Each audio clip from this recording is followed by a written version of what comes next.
கோட்டாபய ராஜபக்ஷ மீதும் அரசாங்கம் மீதும் வந்த வெறுப்பு, இந்த போலி அவர்களுடைய கொள்கையினால் ஏற்பட்ட விஷயம், வேண்டுமென்று பழிவாங்கல் நோக்கில் இதையெல்லாம் செய்தார்கள். முஸ்லிம் மக்களுக்கு மத்தியில் மிகப்பெரிய ஆத்திரம் இருந்தது. குறிப்பாக இந்த கொரோனா எரிப்புகள், ஜனாசாக்களை எரித்த விவகாரத்தில் மிகப்பெரிய ஆத்திரத்தோடு இருந்த ஒரு சமூகம் எல்லாவற்றையும் சேர்த்து கொண்டு போய் அந்த அறகலையில் பழி தீர்த்துக் கொள்கிற விஷயமாக அது மாறிவிட்டது. சஜித் பிரேமதாச உரிய காலப்பகுதியில் கோட்டாபே அழைத்த போதே அவர் பதவியேற்றிருந்தால், பிரதமராக வந்திருந்தால் அவருக்கு அந்த வாய்ப்பு கிடைத்திருக்கின்றார். அது மிக பிழையான விஷயம். அதை சரியாக யாரும் இன்னும் விளங்கப்படுத்தவில்லை.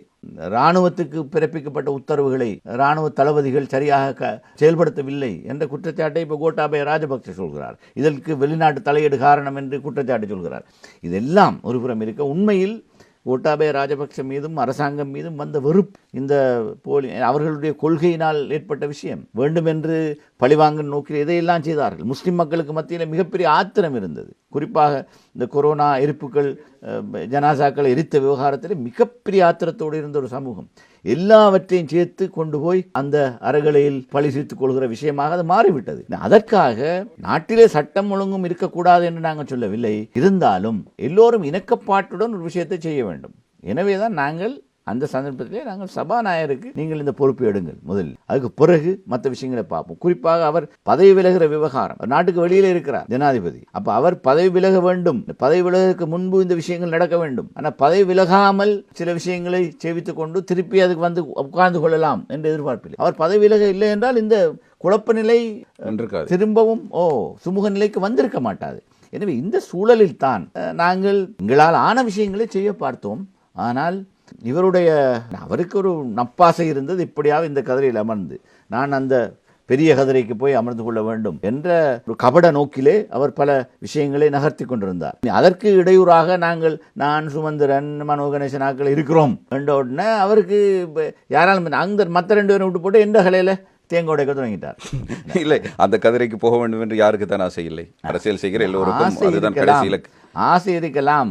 ஆனால் அதை நேர்மையான முறை எல்லோருடன் கதைத்து பேசி, ஆனால் ராஜபக்ஷ குடும்பமும் அவரும் செய்து கொண்டார்கள். இதான் நடந்த பேசி. எதுக்கு இந்த பிரச்சனை வந்திருக்காதே. சஜித் பிரேமதாச உரிய காலப்பகுதியில் கோட்டாபே அழைத்த போதே அவர் பதவியேற்றிருந்தால், பிரதமராக வந்திருந்தால் அவருக்கு அந்த வாய்ப்பு கிடைத்திருக்கின்றார். அது மிக பிழையான விஷயம். அதை சரியாக யாரும் இன்னும் விளங்கப்படுத்தவில்லை. அந்த பிரதமர் பதவி எடுக்குமாறு சொல்லப்பட்ட நேரம் மிக தெளிவாக சொன்ன விஷயம். ஏன்னா நாங்கள் 50 பேர் தான் பார்லிமெண்ட்ல இருக்கிறோம். பெரும்பான்மைக்கு 113 தேவை.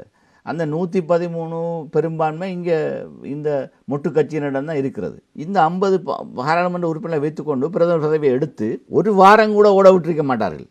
கொஞ்ச நாள் வேண்டாம், ஒரு 2 மாதங்களும் திருப்பி குழப்பம் எடுத்திருப்பார்கள். ரணில் விக்ரமசிங்க வந்தோடனே அவங்களுக்கு தாராளமாக அவர் இடம் கொடுத்தார்கள். ஏனென்றா இவரால் எங்களுக்கு இவர் சவாலாக வர மாட்டார், இவர் எங்களை மீறி ஒன்றும் செய்யலாது, எங்களோட கட்டுப்பாட்டில் முழுக்க பொம்மை மாதிரி வச்சுக்கிட்டு இவர் ஆட்டுவிக்கலாம்னு நினைத்தார்கள். ஆனால் இவருடைய பொம்மலாட்டம் என்பது கொஞ்சம் காலம் போக போக போக இவர் மிக கபடத்தனமாக எல்லா விஷயங்களையும் கையாண்டு கடைசிக்கு மொட்டு கட்சிக்குமே ஒரு பெரிய பேரிடியாக போய்விட்டார். இதுதான் அவருடைய சுயரூபம்.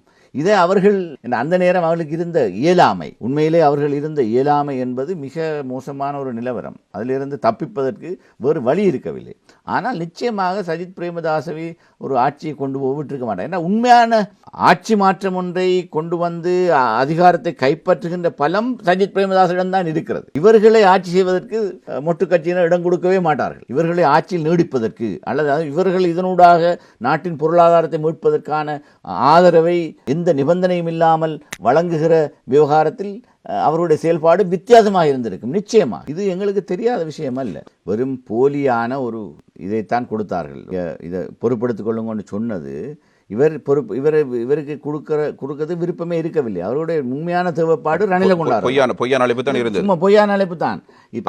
ஒரு நாள் கடந்தது, மறுநாள் வந்தது. இல்ல சுமந்திரன் ஜனாதிபதி கோட்டாபய ராஜபக்சவை சந்தித்த நேரம் கோட்டாபய ராஜபக்ச சொன்னதை இங்க வந்து சொன்னார். அது சொன்ன பிறகுதான் நாங்க தீர்மானித்தோம் இதில் போய் நாங்க மாட்டிக்கொள்ளலாம். அவர் வந்து சொன்னார், இல்ல ஜனாதிபதி என்ன சொல்றாருண்டா, சஜித் பிரேமதாசுக்கு வந்து எடுக்க சொல்லுங்க, பிரைம் மினிஸ்டர் ஆக்கலாம், ஆனா அமைச்சரவையில் அவருக்கு 4 பேருக்கு தான் நியமிக்கலாம், மற்ற எல்லாம் நான் நியமிப்பேன்னு சொல்லிட்டார். அப்ப அது அப்படியான அமைச்சரவை என்னதுக்கு இவருக்கு?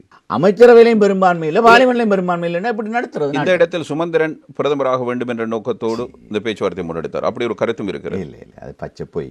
ஏன்னா சுமந்திரனுக்கு எதிராக நிறைய பேர் பொறாமைக்காரர்கள் இருக்கிறார்கள்.